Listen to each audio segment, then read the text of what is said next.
Have you ever wondered how storms happen? Let's find out.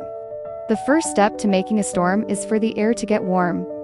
And you guessed it, the source of most of that heat is the sun. The sun's energy reaches the Earth's surface and warms the ground. The air right above the ground also gets warm. Now here's something you might not know. Warm air is lighter than cold air. So, as the air gets warm, it becomes less dense, which makes it lighter. When it's lighter, it's easier for it to rise up. That's right. Warm air rises. As the warm air rises, it leaves behind cooler air. The cooler air is heavier, so it sinks in to take the place of the rising air.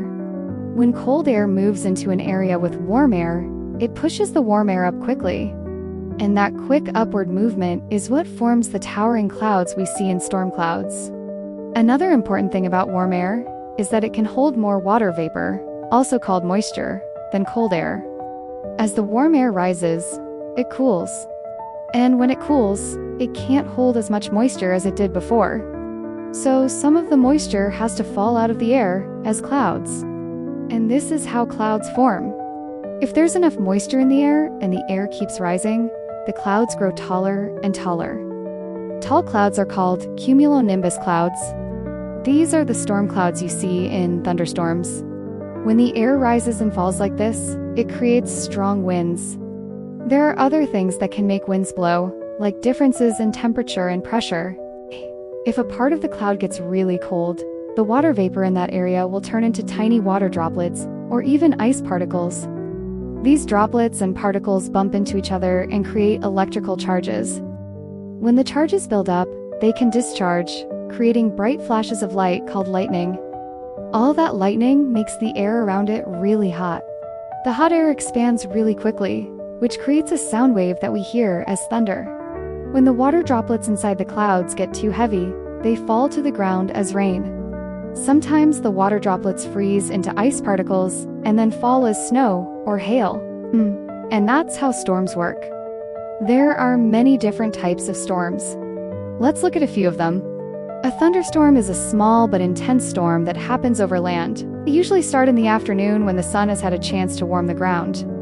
Thunderstorms have three important features. They have rain, lightning, and thunder. Because of their short size, they only last for a few hours. Hurricanes and cyclones are huge, spinning storms that form over warm ocean water. They are fueled by the heat energy from the ocean.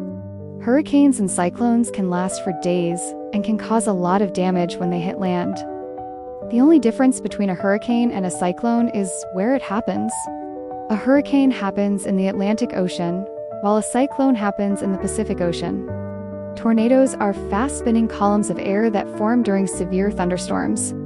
They usually touch down in the middle of a storm and can cause a lot of damage along a narrow path. Tornadoes can happen anywhere in the world, but most happen in the United States. Blizzards are snowstorms with strong winds and low visibility. They usually happen in cold places like Canada, Russia, and the northern United States. Blizzards can cause a lot of problems, like closing schools and businesses and making travel dangerous. And that's all we have for you today. Thanks for watching.